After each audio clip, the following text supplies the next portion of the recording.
right, good morning, everyone.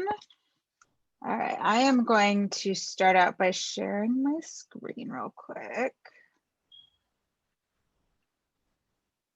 Buenos días a todos. Voy a comenzar compartiendo mi pantalla con todos ustedes.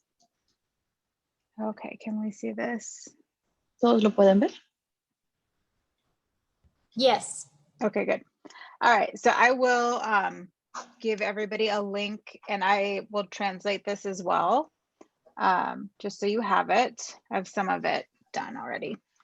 So we're going to start out just by kind of going over the schedule for the next couple weeks. So we have, right now we're in our 10 o'clock to 12 o'clock course. And we will be meeting Tuesday, Wednesday, Thursday this week, and Tuesday, Wednesday, Thursday next week. Muy bien, les voy a mandar un enlace y también va a ser traducido. Algunos de estos términos ya están traducidos aquí, como lo pueden ver. Vamos a repasar la agenda para estas próximas 2 semanas. Ahorita estamos en la clase de 10 a 12 p.m. Esto se va a repetir hoy, mañana y pasado, igual la próxima semana, martes, miércoles y jueves. And then as far as what we're going to go over the next couple weeks, we have a pretty good list. But today we'll go over how computers work. We're going to go over Chromebooks just because even if you're not using one right now, your students, your children use that. So it's good to have an idea of how they work. And then that's kind of what we're going to focus on today. But then for the next couple weeks, we will also go over web browsers, surfing online safely, email, video conferencing, Google apps, and then apps that we use in PUSD. Muy bien, el día de hoy, como pueden ver, tenemos varios temas, pero hoy nos vamos a enfocar en cómo funcionan las computadoras y también los Chromebooks. Tal vez no estemos usando Chromebooks en este momento, pero nuestros hijos usan los Chromebooks, así que es buena idea saber cómo funcionan también y cómo navegarlos. El día de hoy ese va a ser el tema, pero como pueden ver aquí, los próximos temas son descripción general de Chromebook, navegadores web, seguridad al navegar, correo electrónico, videoconferencia, aplicaciones de Google o Google Apps y aplicaciones de PUSD o el Distrito Unificado de Pasadena. Okay, so now I'm going to kind of introduce myself a little more. My name's Rebecca. I've been teaching in Pasadena for 18 years. I think this is going to be my 19th year. I've mostly taught elementary school. And then for the past year, I've been working as a technology coach. So I've been helping a lot of students and parents for the last year. So hopefully that helps me kind of guide me a little bit to help you guys understand a little bit better what's needed. Muy bien, comenzamos con presentándonos cada quien. Yo soy Rebeca, tengo 18 años siendo maestra en el Distrito Unificado de Pasadena. Ya voy casi para los 19 años. Más que nada he sido maestra de primaria, pero estos últimos años he sido capacitadora para la tecnología. He ayudado a muchos estudiantes y a muchos padres. Ojalá eso me capacite para ayudarlos a ustedes el día de hoy. Okay, so the next thing I kind of want to go into is I want to ask you guys what you need, just so that way if it's not on my list of what we're going to go over, I make sure I address it, just because this course is for you guys and I want to make sure you're getting what you need out of it. Voy a comenzar preguntándoles a ustedes cuáles son sus necesidades, qué necesitan ustedes de mí. Por si acaso esa necesidad o ese tema no está en nuestra lista, lo podemos repasar de todos modos o añadirlo a nuestra lista. Esta clase es para ustedes y para lo que ustedes necesiten.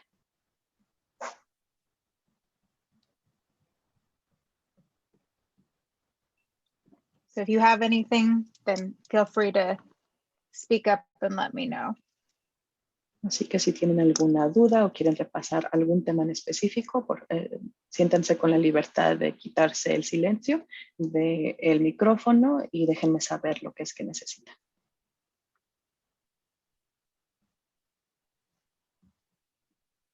Okay. If anything comes up, just let me know. Bien, si algo se les ocurre, déjenme saber. All right, I didn't finish translating this slide, but there isn't a lot on it, so it's okay. Okay, so we're going to start with how computers work. And I have some videos in here. The videos are English. They're kind of what the previous person teaching this course had. But I can put Spanish subtitles on it if you'd like, or we can skip the videos and you can watch them on your own. It's up to you. Muy bien, aquí tenemos esta página, no está traducida como pueden ver por completo, pero lo vamos a repasar. Algunos de estos enlaces están en inglés, o más bien todos son de la última persona que dio este curso. Pero si ustedes gustan, podemos ver estos videos y les puedo agregar subtítulos en español. O si quieren, podemos brincarnos a los videos por completo y ustedes los pueden ver cuando ustedes gusten.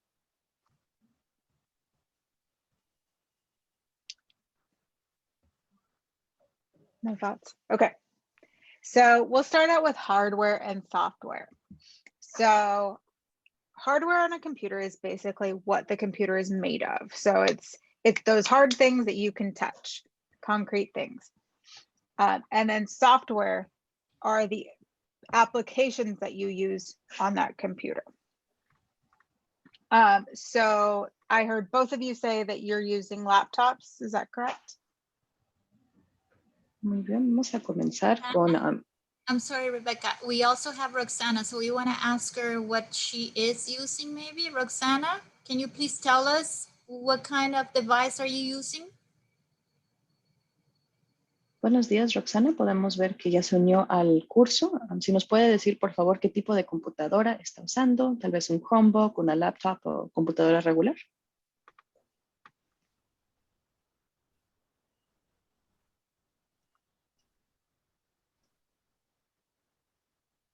Roxana, ¿nos escucha? Roxana Artero.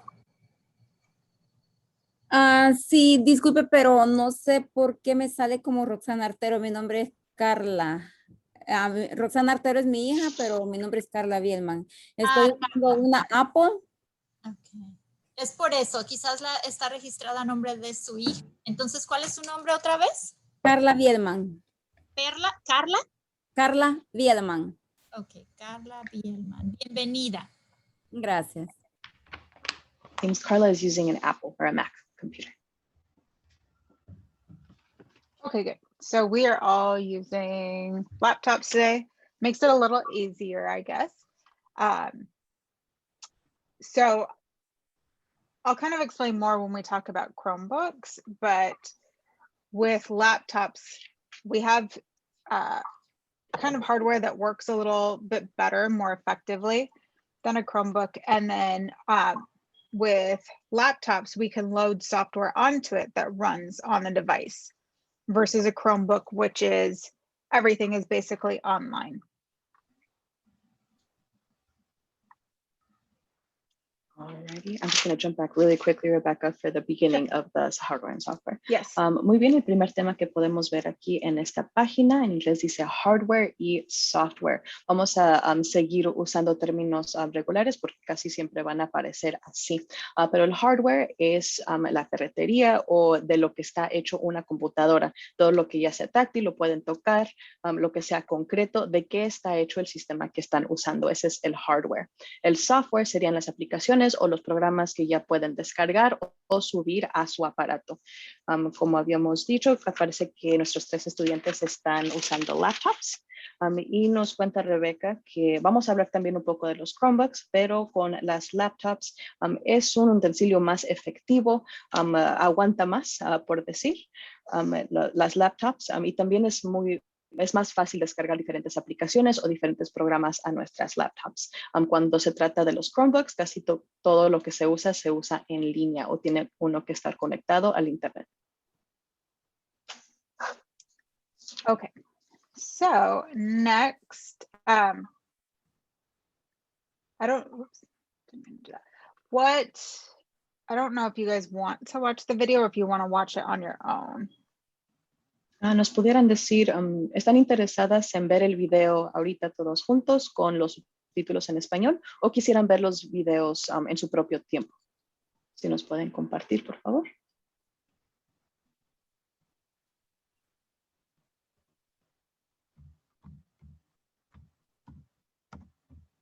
Pues si nos van a ir como explicando las partes del video, sería bueno que lo miráramos todos juntos para ir como entendiendo mejor. All right, since one answer that we have is if you were going to sort of pause or stop along the video and explain what we just saw, then maybe it would be better to watch it all together. Yeah, I can do that.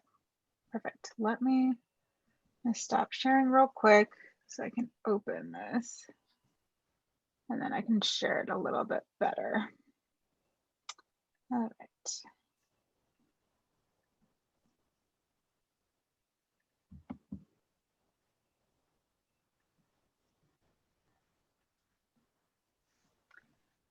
All right, and I'm going to turn on the closed captions in Spanish. Where did you go? Oh, maybe this one doesn't have them. I lied. The other ones I think checked did. It might have been an option, Rebecca. I did see that it said English, so maybe if there's a drop-down menu. 100%. Oh, there we go. You're right. I wasn't. There we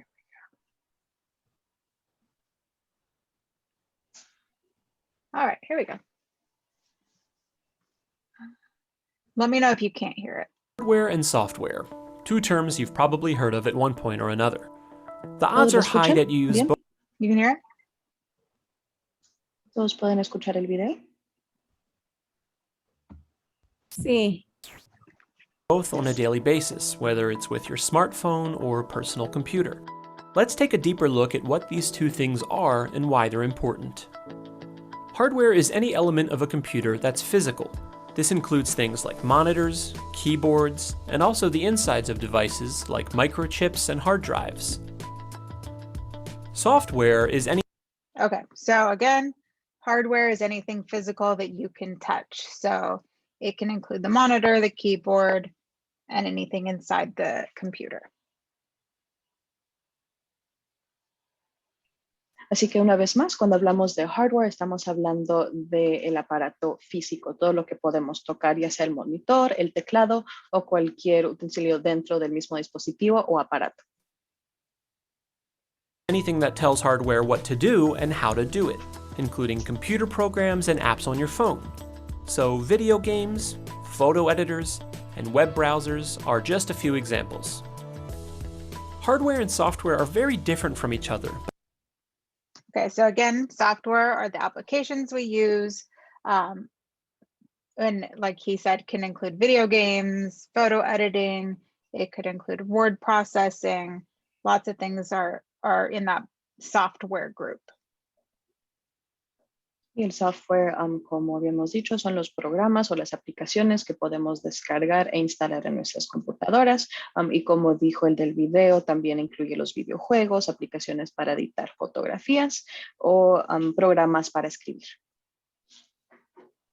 But they also need one another in order to function. Let's look at an example of this using a smartphone.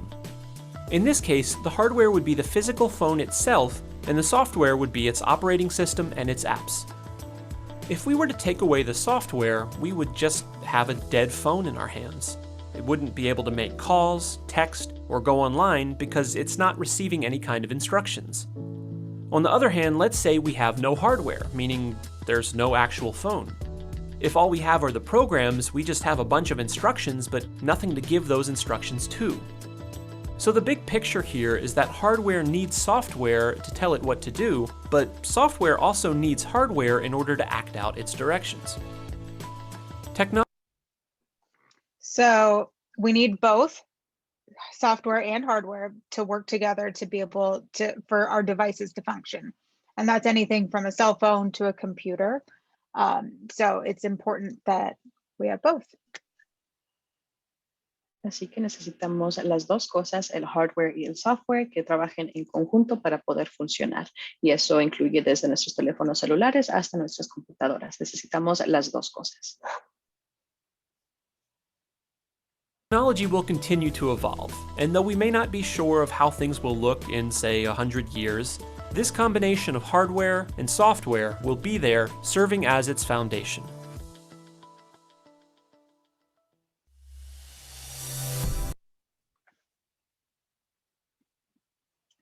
Okay. Okay, so the next thing we're going to go into is what the cloud is. So I think most people have probably heard, you save things in the cloud or things run from the cloud. And this happens a lot even with like our cell phones now, because they're smart devices, so they store a lot of information in the cloud. Lo próximo que vamos a repasar es ese cloud o la nube que escuchamos tanto decir, esa nube donde a veces se guardan las cosas o que ayudan a programas a funcionar y se usa mucho ese término cuando estamos hablando de nuestros celulares porque nuestros celulares son aparatos inteligentes o smart y lo usan bastante. So like for me, for example, I have certain apps that I use on my phone and it will store, these apps store information in the cloud. So it's not saved on my phone using up space. Un ejemplo que nos da Rebeca es que ella tiene aplicaciones en su teléfono y esas aplicaciones, todo lo que haga con ellas, no se guardan en la memoria de su teléfono cubriendo el espacio, así que lo que hacen es que se guardan en esa nube que les vamos a explicar en un momento para que no tome espacio dentro de su celular físico. Which means I can take more pictures on my phone and I don't have to delete them when I run out of space. Eso quiere decir que puede tomar más fotografías desde su teléfono y no las tiene que estar borrando cada vez que se le termine el espacio o la memoria de su teléfono. So you're at your So I'm going to show you a video that kind of explains that a little bit better. Les vamos a enseñar un video que les explica eso un poco mejor. Wait, I'll make sure this is the right one. Yes, it is. Okay. Your computer working on some important files. Suddenly, a meteorite bursts through the window and flattens the computer. But as you stare into the crater, you smile and think, at least my photos, music, and important documents are stored online in the cloud. When something is stored in the cloud, that means it's saved on internet servers instead of on your computer. It's like having an extra hard drive you can access anytime you're connected to the internet. So basically what this video doesn't have, it doesn't look like it has captions. So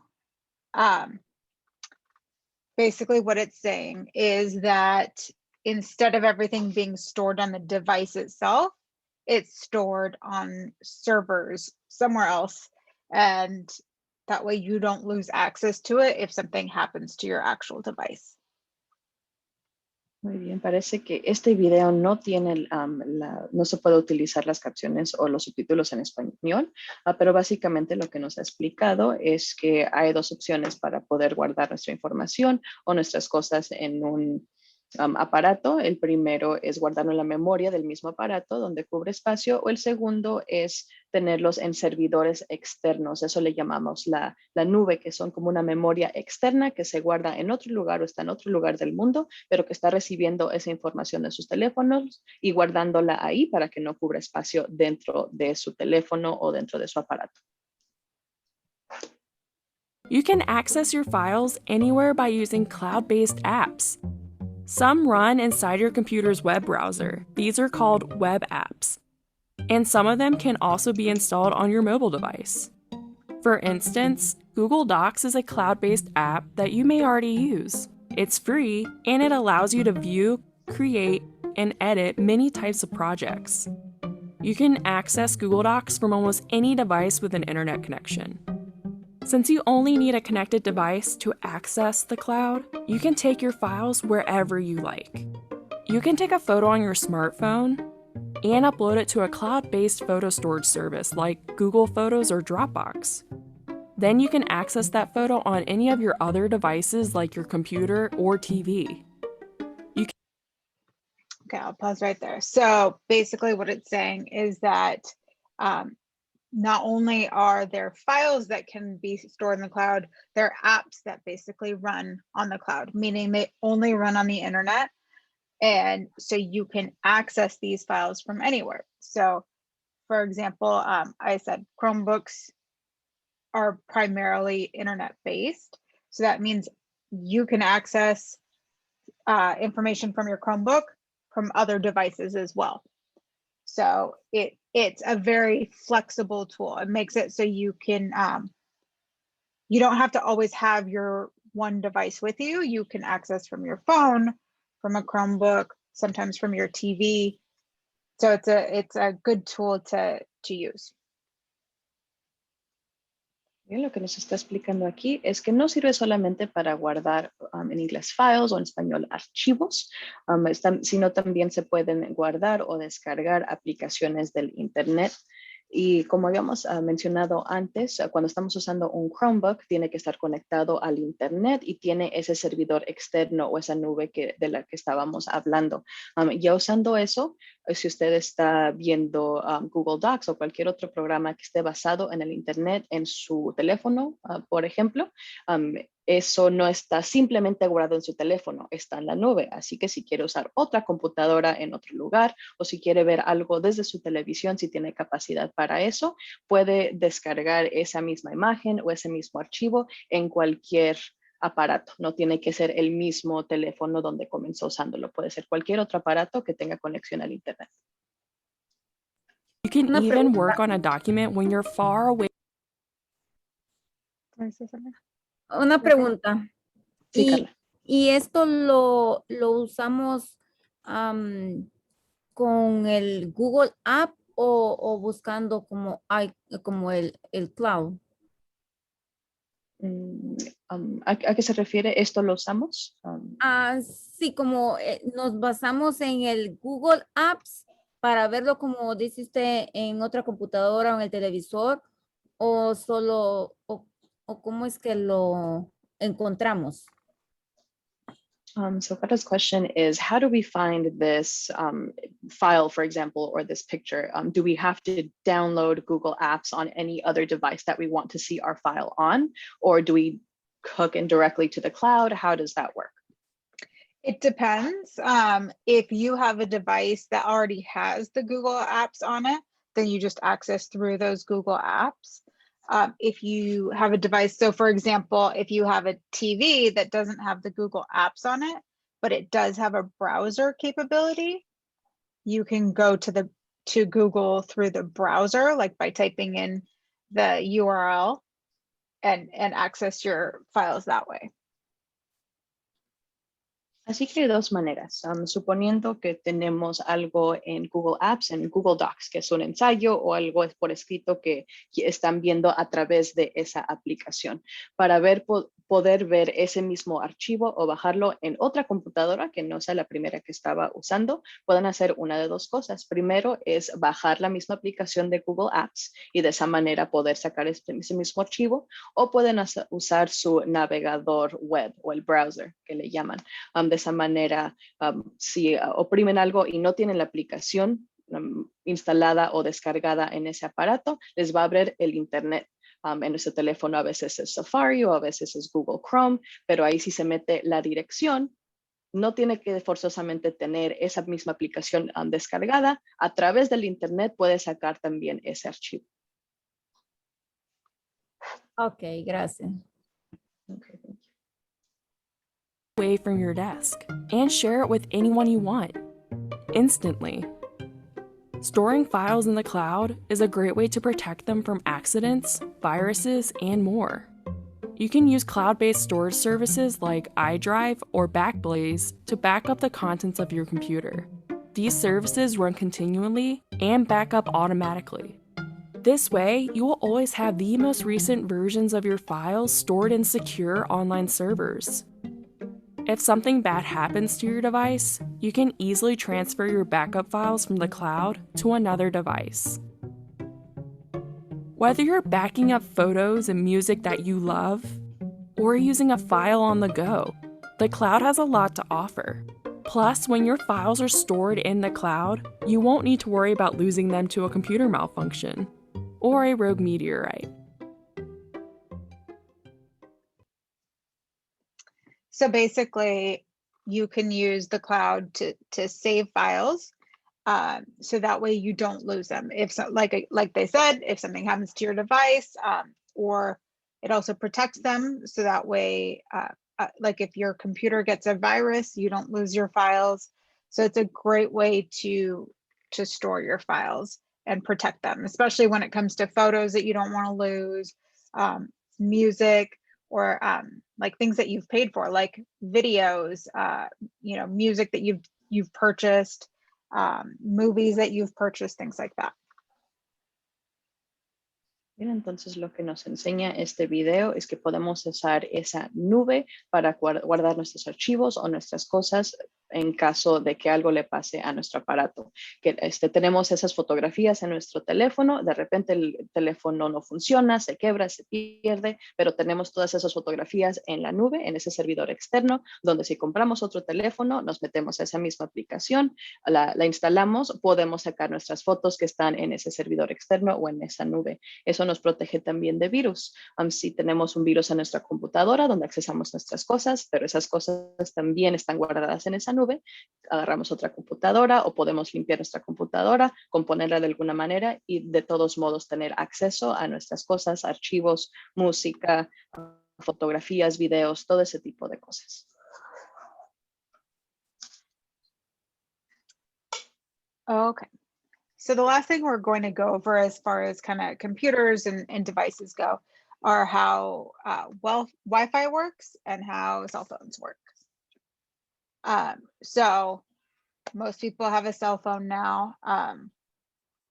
And you know, there's a variety of cell phones. You can have an iPhone, you can have an Android device, lots of different devices out there that you could have.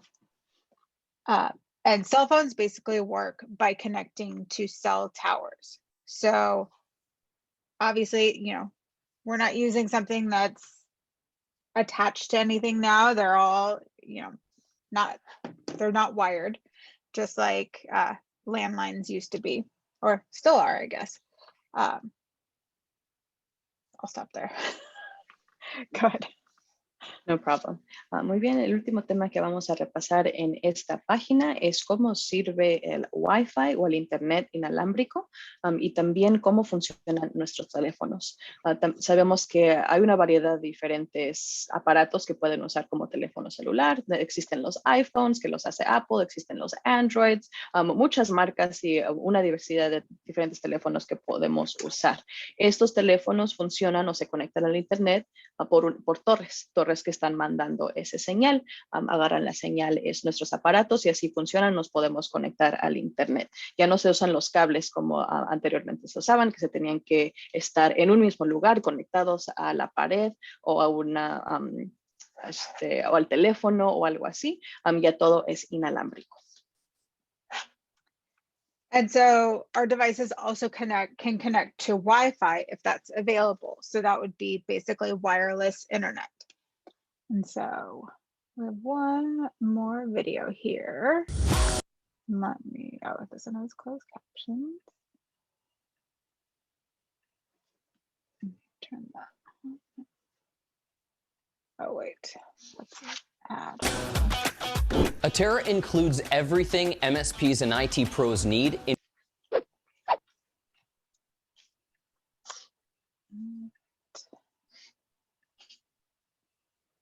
Okay, so we're just gonna watch a quick video again on how these two things work, and I'll stop and explain as we go through. How many of us really understand what goes on when you text your friend across the ocean and they get the ping almost instantaneously? Allow me to entertain you with a little thought experiment. When you press send on your favorite messaging app, where's your message really going? Into the air, you'd say, like radio waves. But let's back up a bit. When you press send on a messaging app such as WhatsApp, you're essentially sending instructions to your mobile processor via tiny copper wires on a printed circuit board inside your smartphone. Now, these instructions are essentially electrical impulses, right? And electrical impulses are just electrons flowing along the potential difference. How exactly does your message jump into thin air from being electron flows and copper wires?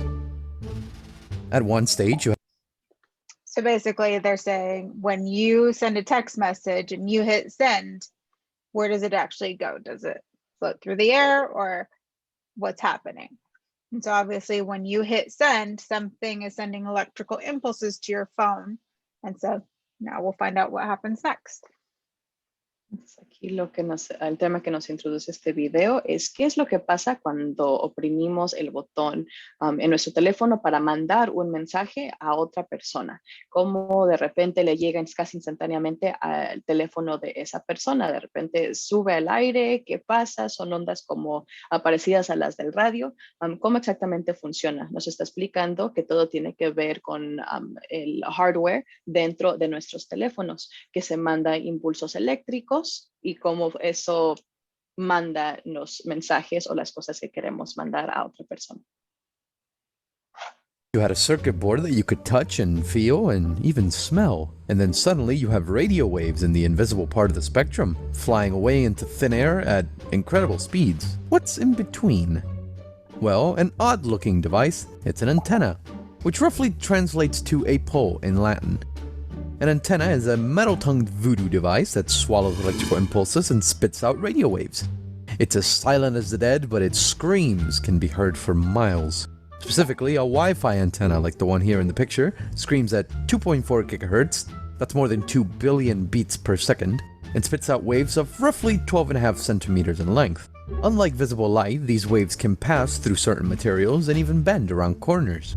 But how does an antenna produce radio waves? Before we answer this question, let's take a small detour. Do you remember the reason buzz in pop science about gravitational waves? They're basically fluctuations in gravitational field propagating as radiant energy. Einstein's general relativity predicted their existence. I'm gonna skip through part of this. So basically, your phone sends a signal to your Wi-Fi device, which then sends out radio waves. That's the short version of what you just said. Muy bien, nos vamos a brincar una partecita de este video que es bastante extenso, pero lo que podemos sacar, la información que podemos sacar de esa parte es que todo funciona por medio de una antena. O cuando hablamos de las torres, esos impulsos eléctricos que crea su teléfono pasan a través de una antena, esa antena los convierte en ondas de radio y esas ondas de radio es lo que hace posible que lleguen de un lugar a otro, siempre con la señal de esa misma antena. So let's watch this. Waves, you need to create fluctuations in the electromagnetic field. And to create those fluctuations, you need electrons moving around in a conductor. The act of radio wave synthesis is a carefully choreographed rhythmic dance of electrons and tiny copper wires. Like perturbations in still water that radiate outward from the point of disturbance, the electron flows in an antenna cause perturbations in the electromagnetic field, which radiates out into space as electromagnetic waves. When you press send on your favorite messaging app, your mobile operating system sets off a chain of events that ultimately encodes the message as a carefully choreographed electron dance. This dance results in rhythmic ebbs and flows in the electromagnetic field in the surrounding space, which radiates outwards towards a cell tower. The receiving antenna on the cell tower feels these ebbs and flows on its conducting surface, inducing an electron dance very similar to the one from the transmitter. So basically, when you hit send, it creates a mix, a signal basically that does actually go through the air to a cell tower, and then it basically translates your message. It learns those electrical impulses and can take the next steps to send it. Muy bien, entonces básicamente lo que estamos viendo aquí es cuando nosotros oprimimos el botón de send o de mandar un mensaje o alguna otra cosa en nuestros teléfonos, eso se vuelve una señal que navega por el aire invisiblemente, va hacia una torre y de ahí se traduce, como podemos decir, esa información se toma, se convierte en algo que va a llegar al teléfono de otra persona y va a poder ver lo mismo que ustedes mandaron desde su dispositivo o su teléfono. This electron dance is again a set of electric impulses in tiny copper wires, which are decoded by the hardware at the cell tower. The decoded information is then carried on high-throughput cables for thousands of miles across countries, continents, and even oceans, through transatlantic communication cables or some other submarine communication cables, to a cell tower near your friend across the ocean. From the tower to your friend's phone is another wireless jump, and finally, your friend hears the familiar ping. How does the phone know where the cell tower is? It doesn't, and it doesn't need to. Your phone broadcasts your message in all directions for anyone to listen to. But don't worry, your message will be encrypted, and only the cell tower can decode your message. How does the cell tower know that the message is from me, I hear you ask? So basically, when you send a text message, it goes from your phone, it broadcasts out. Whatever cell tower is closest is what's going to read it. It encodes it, so it's not like anybody could read it. It's only only the cell tower is able to basically read it, and then it sends it where it needs to go. And so the map showed us that there are lines that go all over the world, and so that's how somebody in a different country, different continent, can get our text messages. Bien, entonces una vez más lo que vimos es que nuestro teléfono manda ese mensaje, eso se convierte en ondas de radio que van hacia una torre, ya que llegan a esa torre se vuelven un idioma, un lenguaje que podemos decir que está encriptado. Es el lenguaje de la tecnología, no es algo que entendería otra persona, no es algo que puede leer como en un idioma inglés, español una persona, se vuelve información tecnológica. Esa información tecnológica está segura porque nadie la podría leer, solamente una computadora o otra torre. De esa torre, como podemos ver en el video, hay muchas conexiones por todo el mundo, en todos los continentes hay conexiones que van hasta por debajo del mar.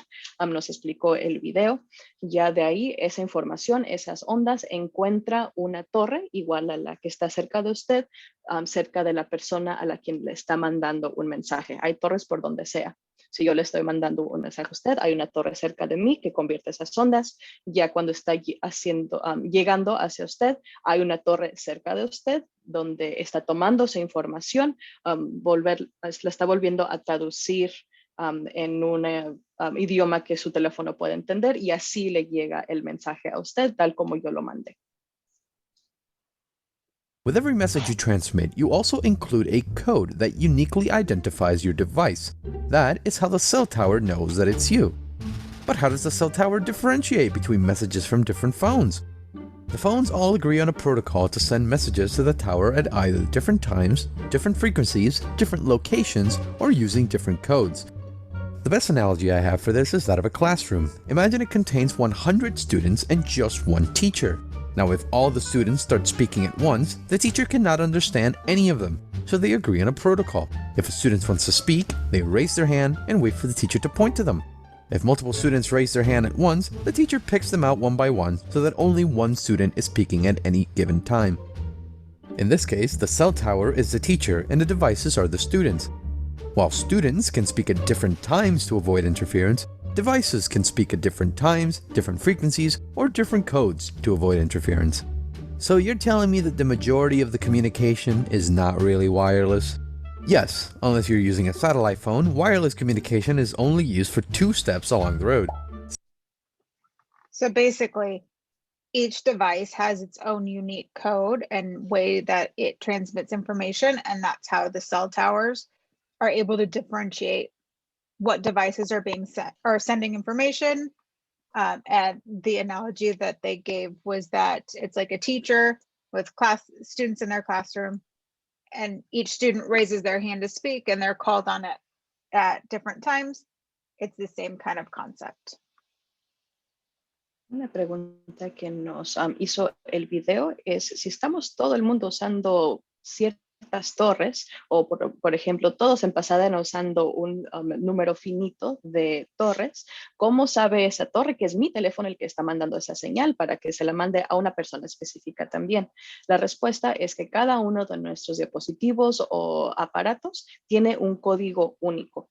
Esa torre puede leer que es ese mismo código que está mandando al código específico de otra persona, así no se pueden cruzar los mensajes, y de esa manera llega a donde tiene que estar, usando tiempos diferentes, frecuencias diferentes o códigos diferentes. El ejemplo que nos dio el video es de un salón de clases. Hay un maestro y 100 estudiantes. Todos los estudiantes quieren hablar al mismo tiempo. El maestro es la torre y los aparatos son los estudiantes. Entonces, ¿qué hace el maestro o la torre? Es que hace un protocolo.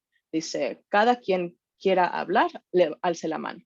Ya cuando las personas alzan la mano, ok, tú la alzaste primero y de esa manera puede organizar y ponerlos en una línea para que llegue cada código único a donde tiene que llegar.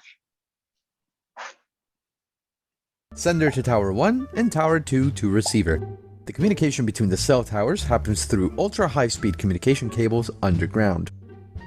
But aren't cables so out of fashion for the 21st century? Why not use wireless all the way? Well, the cables we're talking about here, like the transatlantic communication cables, are definitely very high-tech. They can carry terabytes of data every second and do not face the problem of interference nearly as much as their wireless counterpart. Also, you'll need a lot of satellites to cater to billions of users and their data needs if you want to go wireless all the way, and launching satellites is a very expensive process. That's it for this. So basically, the reason that parts of these transmissions are not completely wireless is because having these wired kind of cables that even go through the ocean, it seems, which I didn't know. That's something I learned. It is more stable than if we were to use completely wireless connections, because wireless connections can have interference. Muy bien, entonces el diagrama que nos mostró este video es, por ejemplo, yo, Clara, le estoy mandando a Rebeca un mensaje. Así que yo, Clara, voy a mandar ese mensaje. Eso se va a ir a mi torre, que es la torre número 1. Luego se va a comunicar con la torre número 2, que está cerca de Rebeca, para poder mandarle ese mensaje a su computadora o a su teléfono. ¿Cómo llega esa información de torre 1 a torre 2? Son cables que están debajo de la tierra, incluso debajo del mar. Así que no se puede decir que esté completamente inalámbrico este internet. La única manera que pudiera ser realmente inalámbrico es con satélites, pero los satélites, una, son demasiado caros y dos, hay mucha interferencia. Esa señal se puede perder o no puede no llegar a donde tiene que llegar. Así que la manera de usar las torres y esos cables que van por debajo de la tierra es una manera más estable. All right.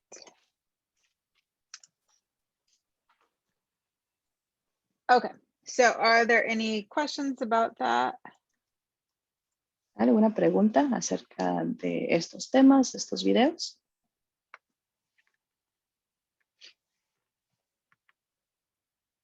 Some of that's kind of complicated. Sé que esta información es un poco complicada y hasta científica. Yo tengo una pregunta con referencia a la nube. Porque yo en mi teléfono, yo siempre veo que tengo la nube, pero yo la tengo como una aplicación que se llama OneDrive. ¿Es lo mismo? Carla's question is regarding the cloud. She says, I see on my cell phone that I have a cloud storage, and this is called on an app called OneDrive. Is that the same thing as the cloud? Mm-hmm. I think OneDrive might be operated by Microsoft, I think. But yes, it's basically the same thing. Now, some cloud services do require you to pay for them to have storage. So for example, I use a couple things myself. So I use Dropbox for all my personal things, and like my photos go there and things like that. And I pay for that service. But then I also have a lot of my work stuff in Google Drive, and I don't pay for that service because it's part of my work. But also you can get some free storage through Google. So it's kind of up to you how you choose to use the cloud. So just for clarification, Rebecca, when we're talking about cloud, we would specifically be talking about Apple, correct? It's like a registered name, like they have the iCloud, but Dropbox is another form of the cloud. iDrive would be another form of the cloud. Correct. Google Drive is another cloud. So Correct. Essentially they're out external servers that are guarding our information elsewhere. Yep, exactly. Muy bien, cuando hablamos de esa nube, de lo que estamos hablando es de un servidor externo que está guardando nuestra información en otro lugar que no sea nuestro teléfono. Entonces, si tenemos un iPhone, se llama iCloud. Usted dio el ejemplo de iDrive, ese también es una como marca de nube. Entonces, esa marca también hace lo mismo que hiciera iCloud en un teléfono iPhone o de Apple. Nos dio los ejemplos Rebeca, que ella para sus cosas personales usa Dropbox, que es otro tipo de nube o de servidor externo que está guardando su información. También nos dice que para algunos de estos servicios uno tiene que pagar. Así que ella paga a la compañía Dropbox, que es un tipo de marca de esas nubes o servidores externos que está guardando su información y ella paga para que tenga más memoria. Para su trabajo, ella usa Google Drive. Google Drive es otro tipo de servidor externo, otro tipo de nube de una marca diferente y ese es gratis y puede usar esa memoria sin pagar para las cosas de su trabajo. Así que para responder a su pregunta, sí, OneDrive es un tipo de servidor externo o un tipo de nube. Ok, muchas gracias. Thank you. Any other questions? ¿Alguna otra pregunta? No. So the next thing I want to go over is Chromebooks. And again, I will translate this, but basically, I think most people are kind of familiar with Chromebooks just because you've seen them, your students are using them. So if you have one nearby, you could check it out, but it's not really necessary. And my Chromebook, I was going to join the meeting with my Chromebook and it decided to update and restart right now. So I'm waiting for that to finish. Muy bien, el siguiente tema que vamos a tocar es el tema de los Chromebooks, cómo funcionan esos Chromebooks. Y dice Rebeca que ella iba a usar su Chromebook para el propósito de este curso, pero cuando la abrió decidió la computadora decir, es hora de actualizar tu Chromebook. Entonces se está actualizando y como sabemos eso tarda y luego se tiene que reiniciar ese aparato, así que está esperando esa actualización y ese reinicio. Yeah, give me just a second and I'm going to join the meeting with my Chromebook so I can kind of give you some examples. Denme un segundo, me estoy conectando a mi Chromebook y voy a ingresar a este curso o a esta reunión con mi Chromebook para que les pueda dar algunos ejemplos.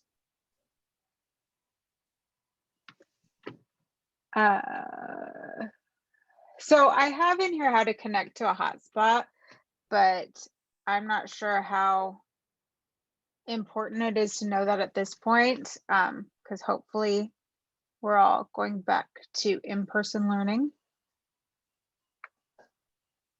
También otro tema que tengo en esta lista es cómo conectarnos a un hotspot, que es la manera más común de la que se conoce. También se le puede decir punto de acceso, pero en esencia es internet, que muchas veces lo usamos desde nuestro teléfono para conectar una computadora a internet, ese hotspot del que tanto hablamos. Dice Rebeca, no sé qué tan importante sea repasar este tema, ya que estamos esperando que regresemos a clases normalmente en persona pronto. Okay. All right. So I'm going to all right. I'm going to stop sharing.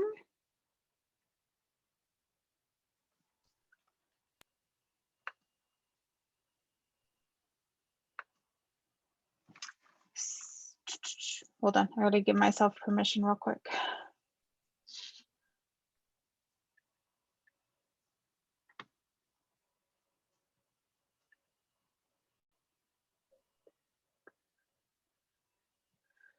Maybe I can't.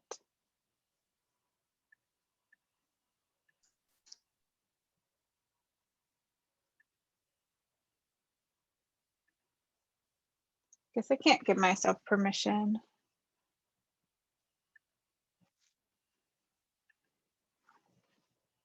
right.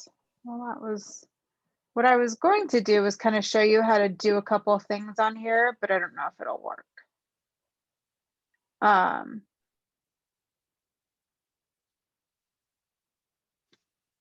haven't joined Zoom from a Chromebook in a long time. Sorry, guys. Oh, here we go. Okay, thank you, whoever did that.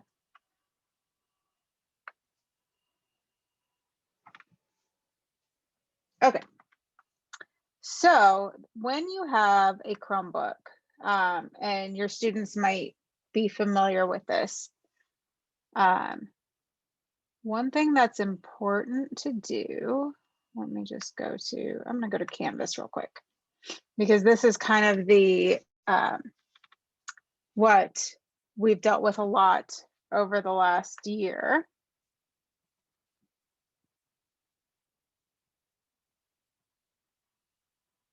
And I'm sure you parents have seen Canvas quite a bit.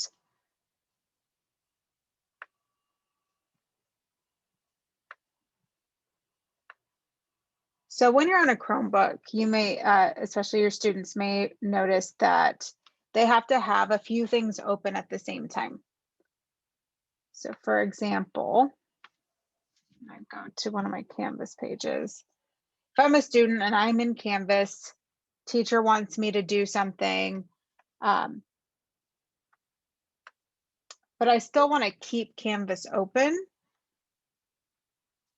you can actually have two windows open at the same time and go back and forth.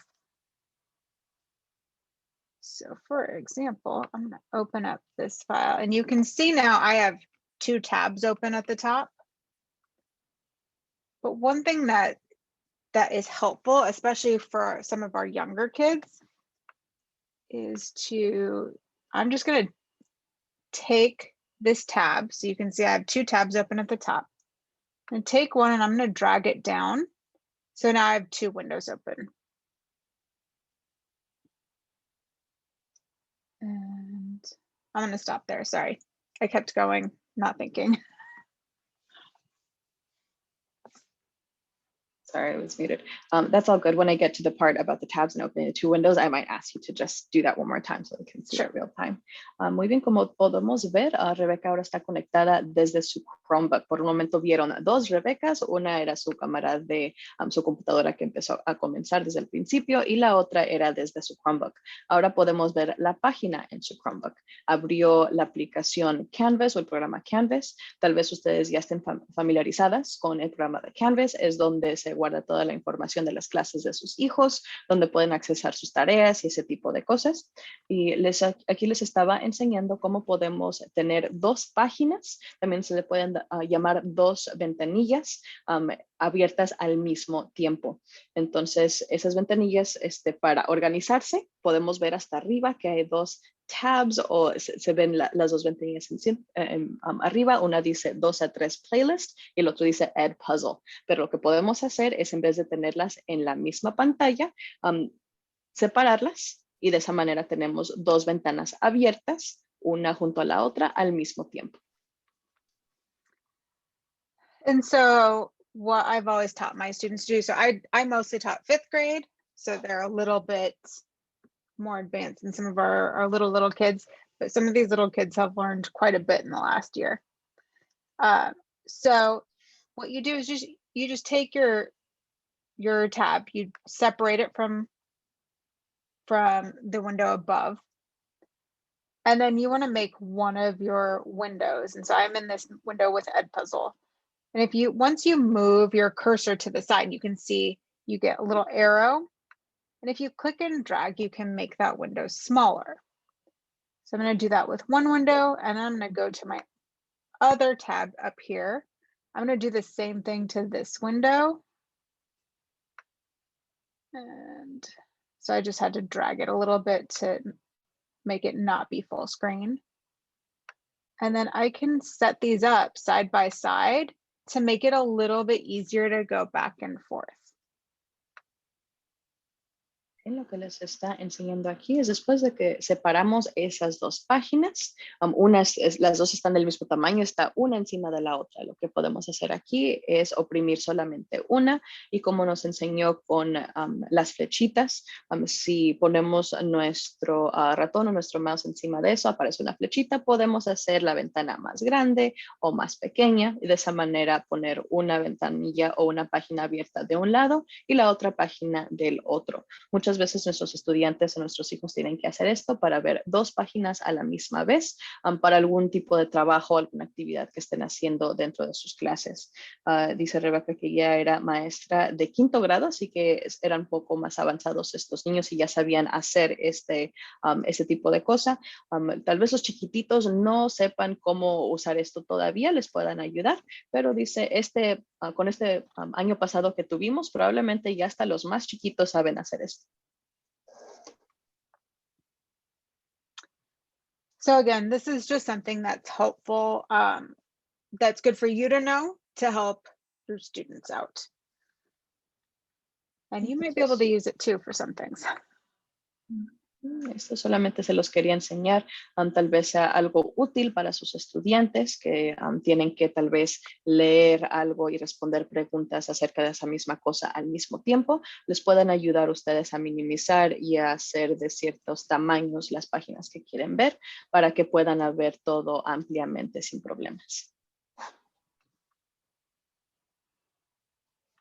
Okay, and basically the last thing I'm going to show you, since we're on the topic of Chromebooks, I'm going to give you some tools, and I'm going to link this in the presentations. That way you have access to it. But basically, this is our troubleshooting. So when you have issues with your Chromebook or your students have issues with their Chromebook, these are the things that you can do to try to solve a lot of these issues. And then I think that was all that I wanted to talk about with Chromebooks. Kind of like, well, before I go into this, I guess. Like we said before, everything on a Chromebook runs basically from the cloud. So you'll notice, I don't know if you can see it, mine is covering. Here at the bottom, in the tray at the bottom, these are our apps. And these are all running from the internet. They are not stored on the device, basically.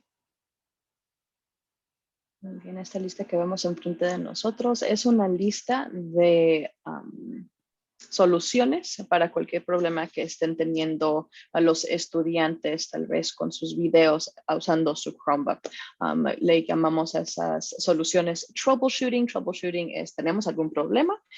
Esta es la solución para poder sobrepasar ese problema. Entonces dice que esta lista la va a incluir en su presentación. Después de que terminamos este curso van a ustedes tener acceso a las mismas páginas que nos mostró durante el curso y esas páginas van a tener enlaces o links. Si lo oprimen a ese enlace van a poder abrir las páginas que ella les está abriendo en este momento. Entonces nos mostró esos problemas frecuentes que tienen nuestros estudiantes y luego abajo las listas con números que ven son los pasos que tienen que tomar para solucionar esos problemas y hasta abajo podemos ver algunas aplicaciones como en circulitos, una de ellas es Chrome, podemos ver unos 5. Esas son aplicaciones o programas que está usando desde su Chromebook y como habíamos dicho antes, los Chromebooks no descargan y guardan información dentro de ellos. Para poder tener acceso a esas aplicaciones y a estos programas necesitan el internet. Ellos están funcionando a través del internet, todo corre desde esa nube. No están guardando archivos ni programas dentro de la memoria del Chromebook. And before I go through the rest of this, do each of you have access to one of your children's Chromebooks? Antes de seguir con lo siguiente, ¿cada uno de ustedes tiene acceso al Chromebook de sus hijos en este momento? You don't need it right this second, just for basically, I'm gonna ask you to do something with them later today. No lo necesitan en este momento precisamente durante el curso, pero les voy a dejar un tipo de tarea, algo que les voy a pedir que hagan después de este curso para ver si lo logran. Si tienen acceso a un Chromebook dentro de sus casas, ¿está el Chromebook de sus hijos ahí?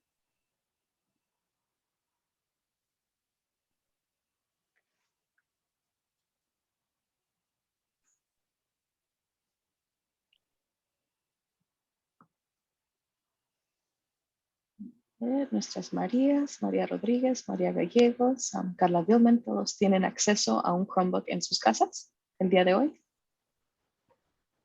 Sí, tengo la de mi hija. Carla has access to her daughter's Chromebook. Nuestras Marías también tienen acceso a los Chromebooks de sus hijos. Sí, yo también, María Rodríguez. María Rodríguez does as well.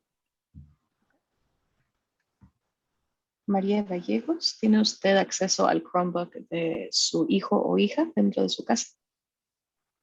Ahorita no. No hay uno dentro de su casa. Sí, pues lo están usando. Ah, muy bien, pero está en su casa. Sí, Después lo sí, puede sí. usar usted. Ajá. Okay. They all have a Chromebook within their homes. María Gallegos says Perfect. her child is using it, but she can access That's it. fine. Totally fine. So basically what I'm going to teach you to do right now is kind of our basic troubleshooting. So if something goes wrong with the Chromebook, then you can help solve your child's problem and you can be the hero, right? Muy bien, ahorita lo que les vamos a enseñar es un tipo de troubleshooting o de resolución de algún problema tecnológico. Es uno de los más frecuentes que le pasa a nuestros hijos más frecuentemente. Así que dice, si saben hacer esto y algo pasa con el Chromebook de su hijo que de repente no puede hacerlo funcionar, tal vez ustedes pueden ser las héroes o las heroínas del día y poder arreglar su problema. So basically I will do we have emails for them? Do you know? If you guys haven't given your email to anybody, if you put it in the chat, then I can email this to you directly, just because I want you to have the printed version of this. Muy bien, ¿pueden por favor a nuestras dos Marías y Carla poner su correo electrónico dentro de la cajita de chat? De esa manera, después de esto, Rebeca les puede mandar esto directamente sin que se trate de enlaces ni de nada más y les puede mandar estas instrucciones a su correo electrónico directamente. Si por favor nos comparten sus correos electrónicos.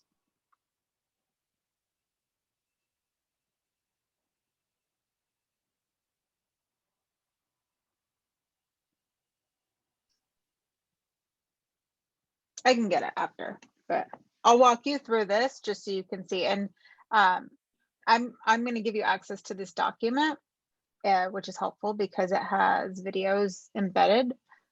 But basically, so the first thing that we always ask you to do with a Chromebook is to check for updates, because these things get updates all the time. And if you're not completely turning off the Chromebook every single night, they don't update automatically. Muy bien, lo primero que vamos a aprender a hacer es revisar si nuestros Chromebooks necesitan actualizarse o actualizaciones. Muchas veces esto nos causa dolores de cabeza y si no estamos apagando al 100% nuestros Chromebooks cada noche, esos Chromebooks no se están actualizando instantáneamente o automáticamente. Así que tenemos que meternos y revisar si se necesitan actualizaciones.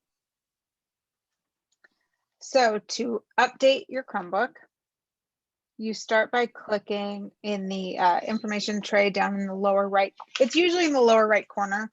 Some kids move their bars around, so it can be in different places, but basically you want to click where it has the time. Lo primero que queremos hacer es encontrar dónde marca la hora. en nuestro Chromebook. Casi siempre es abajo a mano derecha, pero nuestros hijos tienen la habilidad de poder mover ese reloj o esa hora a cualquier esquina de su Chromebook, así que tal vez la tengan en otro lugar, pero casi siempre está abajo de mano derecha. And then from there, you're going to click on the settings gear.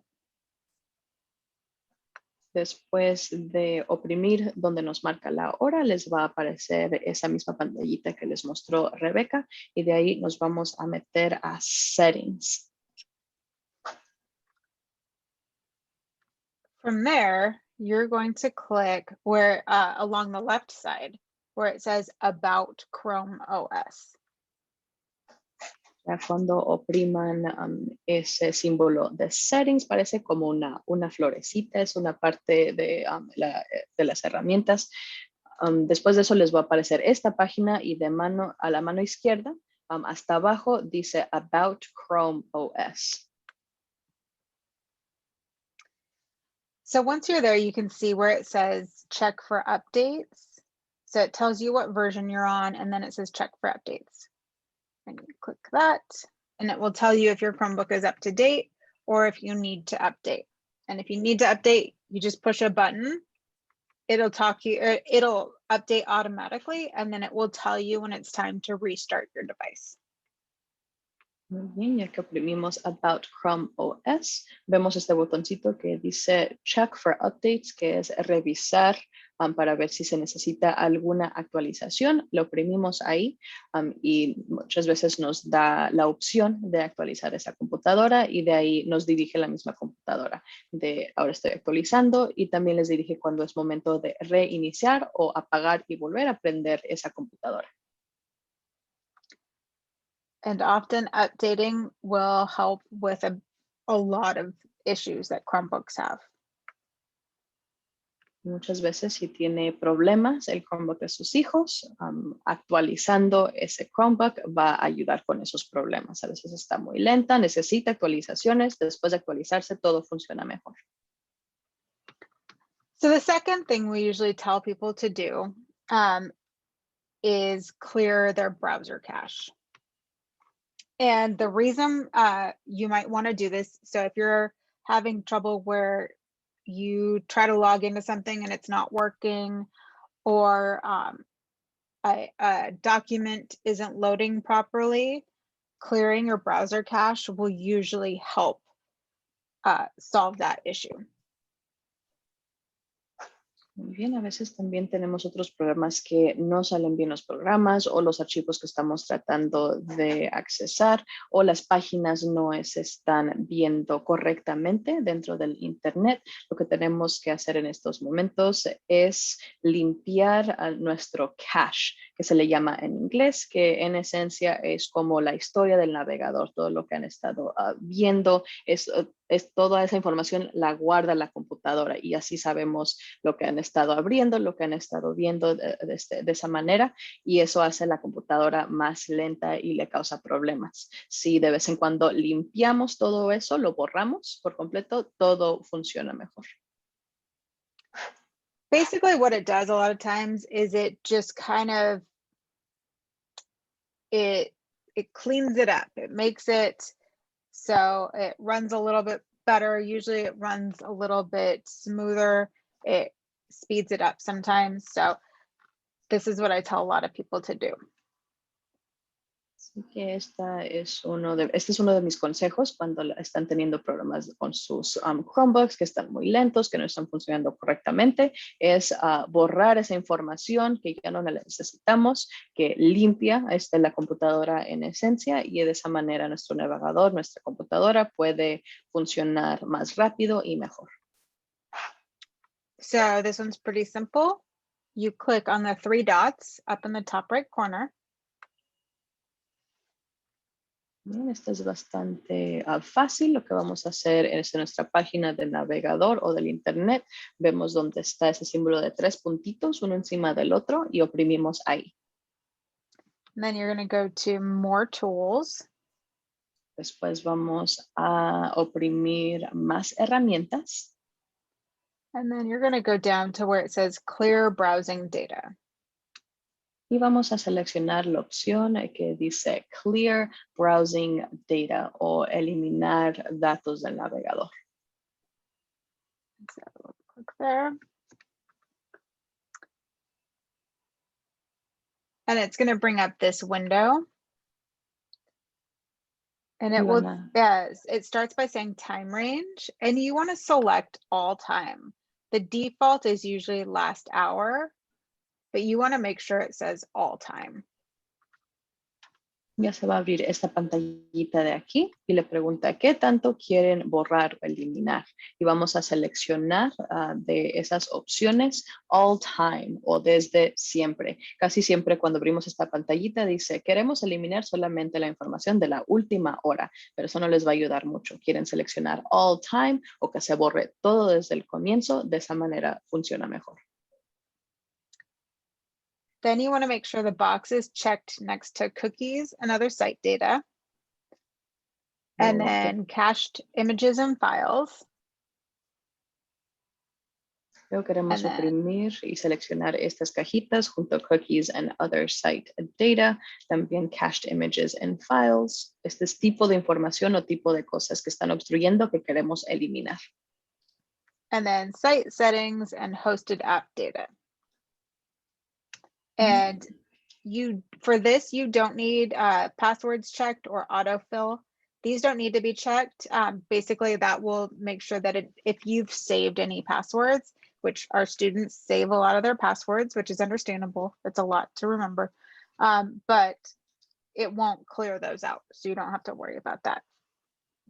Para esto no tienen que seleccionar estas dos cajitas del medio. Una dice Passwords and Other Sign-in Data, que son contraseñas y otras claves que usan los estudiantes para entrar a ciertos sitios o a ciertos programas para hacer sus trabajos. Ni tampoco Autofill Form Data. Si seleccionan esas cajitas, por ejemplo, de las contraseñas, si las seleccionan, se vuelve azul. Después de que borren eso, les va a borrar también las contraseñas a los niños, que a veces es más fácil entrar a sus clases, entrar a sus diferentes programas con esas contraseñas ya guardadas. Tal vez no se acuerdan, son muchas contraseñas las que tienen que usar, así que es mejor dejarlas en paz para que la computadora borre lo demás, pero no borre esas contraseñas. So once you do that, it basically just kind of gets rid of old data that you don't need. And like I said, your Chromebook will run a little bit better. Después de oprimir la opción para limpiar todo eso, va a limpiar de datos viejos, de información vieja que ya no se necesita y la computadora va a funcionar mejor. So the last thing that you might have to do, so let's say your Chromebook really isn't working, the first two options didn't help, then the third thing we have you do is reset your Chrome settings. And it's the third thing that we have you do because it logs you out of a lot of things and then you have to log back in. So it's a little bit of a bigger step and it takes a little while to kind of sign back into everything. El tercer paso que podemos hacer si ya intentamos el paso número 1, el paso número 2 y la computadora sigue lenta o no está funcionando correctamente es borrar o volver a iniciar los settings o la configuración de esa computadora. Esto es el tercer paso y lo dejamos hasta el último porque si borramos esas configuraciones que ya tenemos guardadas, todo es como si la computadora fuera nueva de nuevo y se tienen que reinstalar cosas, que reabrir páginas, tenemos que volver a meter contraseñas y ese tipo de cosas. And so for this, you again go to the three dots in the top right corner. Para restablecer nuestra configuración de Chrome, nuevamente vamos a esos tres puntitos que están en la esquina a mano derecha, arriba. And then settings. Vamos a settings o configuraciones. And then over here on the left side, you're going to go to advanced. Y aquí a mano izquierda vamos a oprimir donde dice advanced o avanzado. And then you're going to click on reset settings. Vamos a oprimir la opción que nos dice restablecer o volver a iniciar los settings o las configuraciones. So here you'll click on Restore Settings to their original defaults.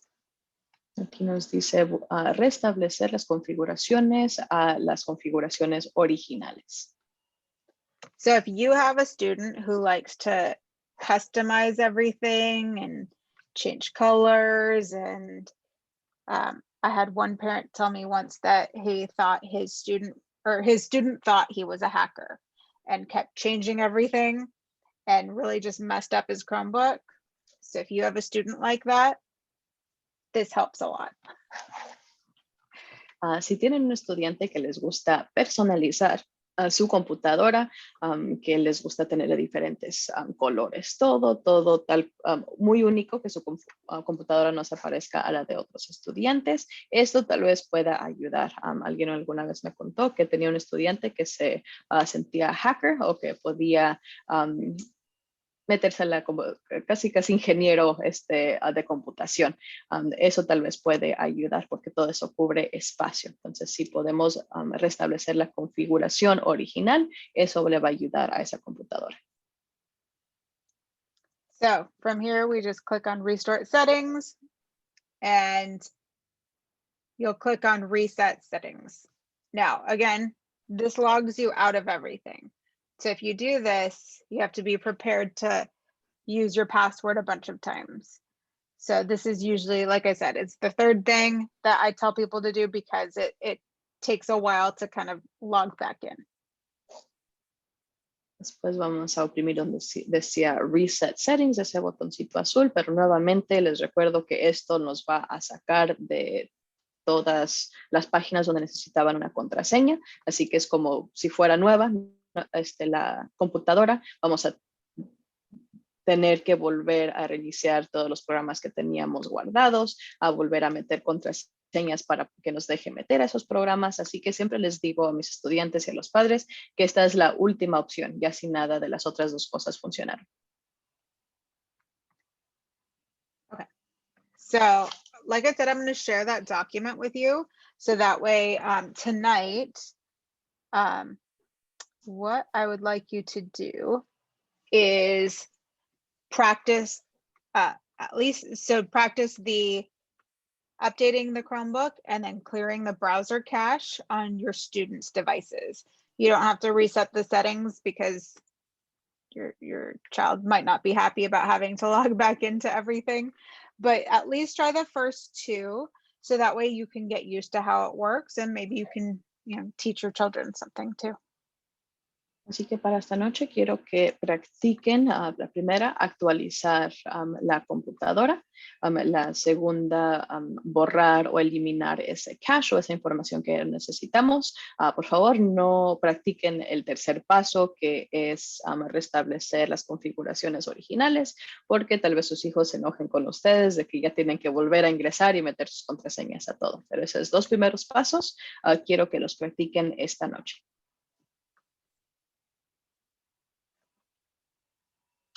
Okay, so that's kind of all I planned for today. I tried to keep it short and sweet in case we had a lot of questions and in case it took us longer than anticipated. So right now we have time for questions. So if you have, even if it's questions of something that we haven't talked about, we can kind of go over that. Or if there's something that you want to make sure I go over the next couple weeks, you can give me those ideas as well.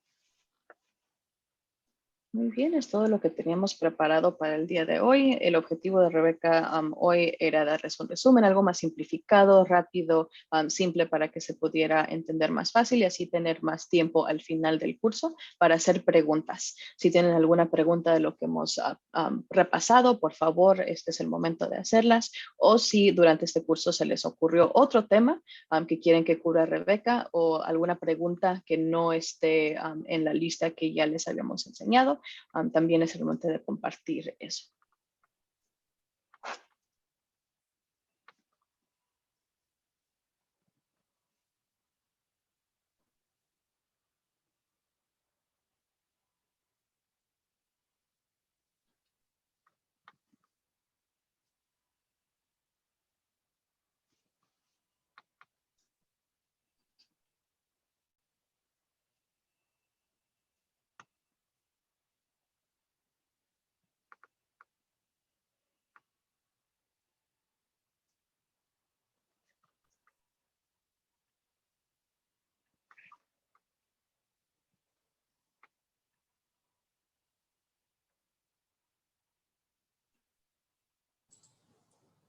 I think everybody's too quiet today. They don't want to ask questions. ¿No quieren I know. preguntar algo, señoras?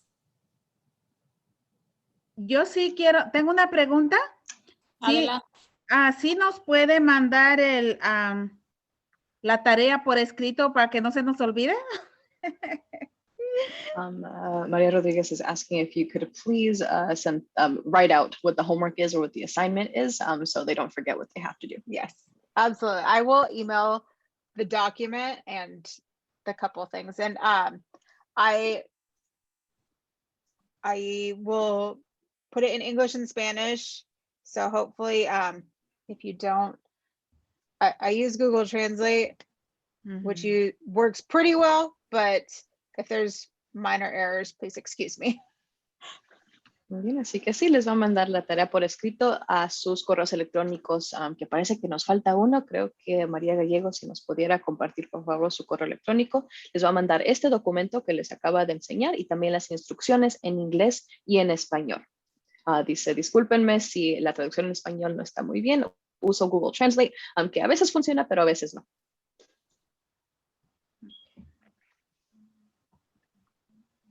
Yo tengo otra pregunta con referencia a la nube siempre. Si se va guardando automáticamente todo lo que, así como las fotos que yo estoy tomando, si se guardan automáticamente a la nube, ¿siempre se me guarda en mi teléfono o hay alguna opción para que solo se me vayan guardando la nube sin que se me vayan acumulando en la memoria del teléfono? Carla has another question regarding the cloud. She says, if I have my settings so that my photos automatically upload into the cloud, but I also see it on my phone, is there a way that they can go just directly to the cloud, but not be on my phone so they're not covering up space there?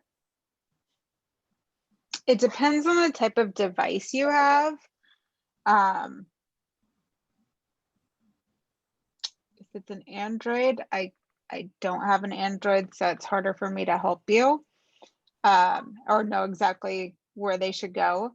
Usually if you have it uploaded to the cloud and you know that it's in the cloud, like you've checked the cloud and it's there, then usually you can delete it from your phone and you're okay. Dice Rebeca que depende del tipo de teléfono o aparato que esté usando. Dice, ella tiene un iPhone, no tiene un Android. Si usted tiene un Android, no sabe la respuesta porque no tiene uso de esos teléfonos. Pero en el iPhone sabe que si usted puede revisar esa nube o ese iCloud y asegurarse que está esa fotografía dentro de su cuenta de iCloud, pero también la ve en su teléfono, la puede borrar de su teléfono y de esa manera todavía sigue guardada en la nube. Ok, sí, yo tengo un Android, entonces voy a intentar a ver si funciona igual. She does have an Android, so she's going to go ahead and try that and see if it works the same way as an iPhone. If it doesn't, if it doesn't, let me know, and then I can find an answer for you. Entonces, si no funciona de igual manera en el Android, por favor déjenos saber el próximo curso y ella puede tratar de investigar cómo ayudarle. Ok, muchas gracias. Señora Carla, parece que sí funciona igual que la nube del iPhone. Yo intenté ahorita que estaban repasando eso y parece que sí funciona igual. Entonces, ya que las fotos de ustedes estén en la nube de su celular Android, se le van a quedar ahí y tiene la opción de borrar cualquier foto que sea duplicada, que esté dentro de su celular, en la memoria de su celular, y así le va a abrir espacio en su celular. Entonces sí se quedan guardadas en la nube y puede usted borrarlas de su galería, de su celular. Ok, muchas gracias. De nada. Rose experimented while we were talking about it and it works the same way. So we're all Perfect. It's good to have lots of people with different devices.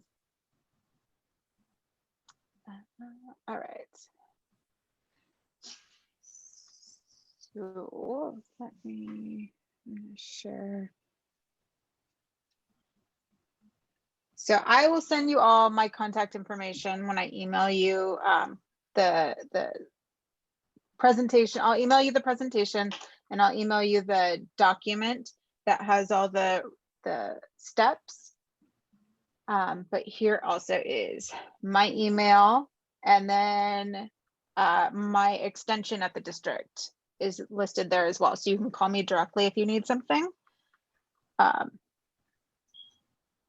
Les voy a compartir mi presentación a través de sus correos electrónicos que ya me los mandaron todas. Les voy a mandar la presentación, el documento que estamos viendo con todos los pasos y también, como pueden ver aquí en una de las páginas de la presentación, está su información de contacto de Rebeca, su correo electrónico y también su extensión en el distrito por si le quieren llamar y necesitan algo, ella con todo gusto les ayuda.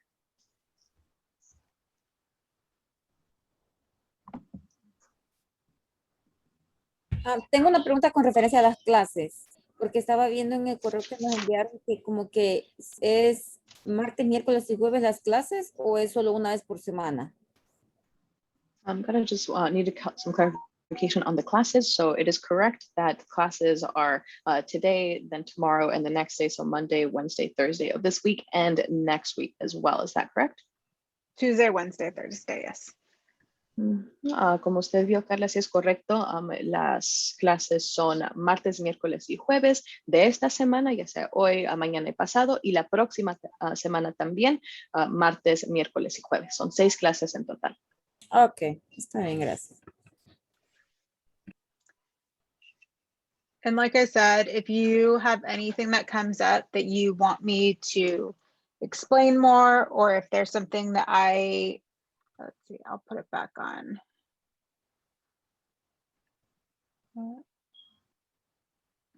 This is basically what we're going to be going over. If there's something that you want to make sure that you learn that's not on this list, just let me know because I can add it in. I just want to make sure that this is helpful for you, and so you're getting the most out of it that you can. Y nuevamente, si hay algún tema que ustedes quieren repasar o algo que tienen curiosidad o tienen alguna pregunta acerca de un tema que no esté en esta lista, a favor de dejarle saber a Rebeca.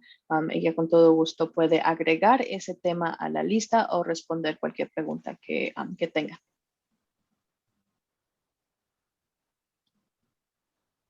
Ok.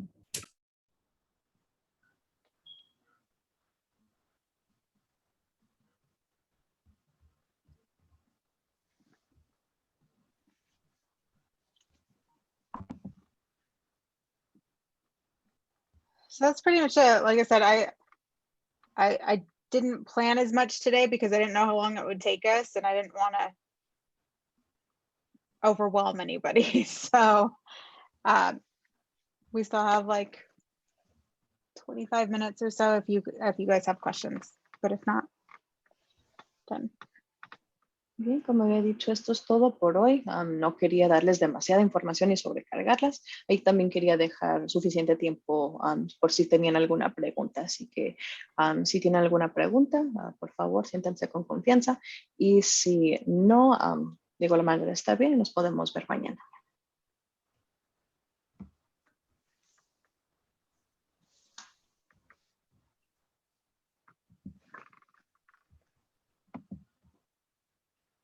Yo en la persona no tengo más preguntas.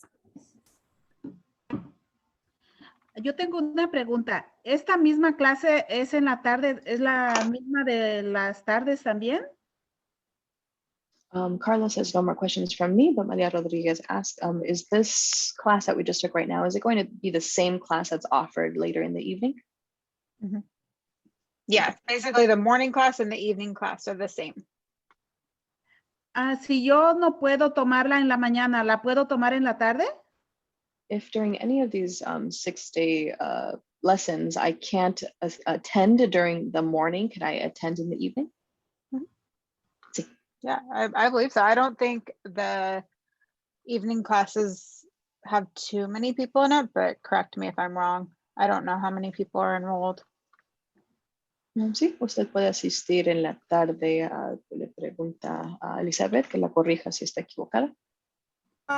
Creo que, I believe, I didn't even know which language I was supposed to speak. I believe we have 16 parents for tonight.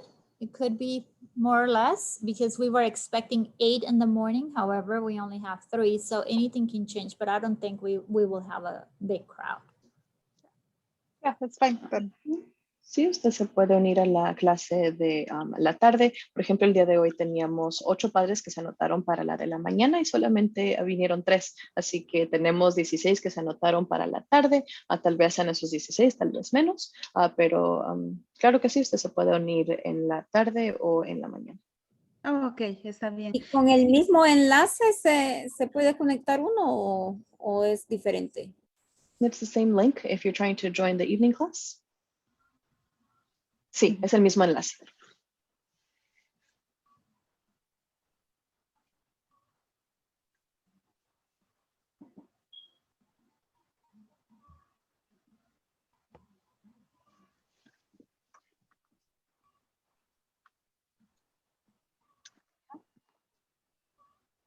Yeah, and even if you wanted to just have like extra practice, so if you went in the morning and then you wanted the extra practice in the evening, you could do that as well.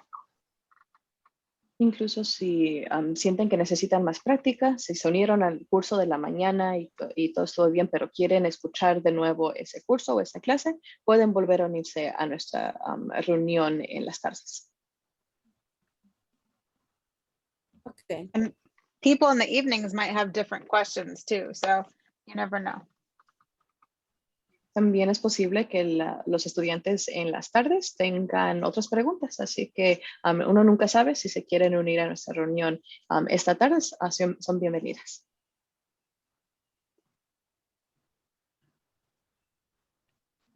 Y si hay algunos padres que no están inscritos todavía, ¿se pueden tomar la clase en la tarde, por ejemplo, la de ahorita de la mañana?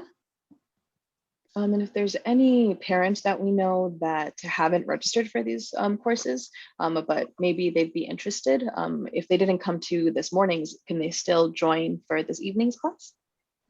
Sí, le recomendamos que les diga que pueden asistir esta noche, ya que va a ser la primera clase. Ya una vez que empiecen las clases, no vamos a aceptar más porque tenemos que entender que la señorita Rebeca no puede volver a tocar los mismos temas. Tenemos que avanzar, más no ir hacia atrás. Entonces, sí, por favor, hoy dígales que pueden asistir hoy en la noche. Ok, está bien, muchas gracias. And so as yes, please tell them to join tonight so they don't miss out on the first course, because once we get going, we're not going to turn back or revisit the same topics. So they could join tonight, not miss out. That'd be great.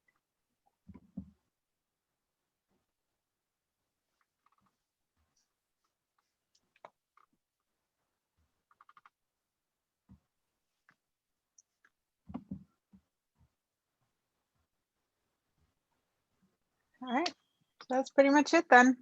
I'll stay on if anybody has any questions, but if not, then I will be sending you an email in a few minutes with all the information. Muy bien, voy a permanecer aquí por si tienen alguna otra pregunta, pero si no hay ninguna otra pregunta, les voy a mandar esa información que les prometí por correo electrónico.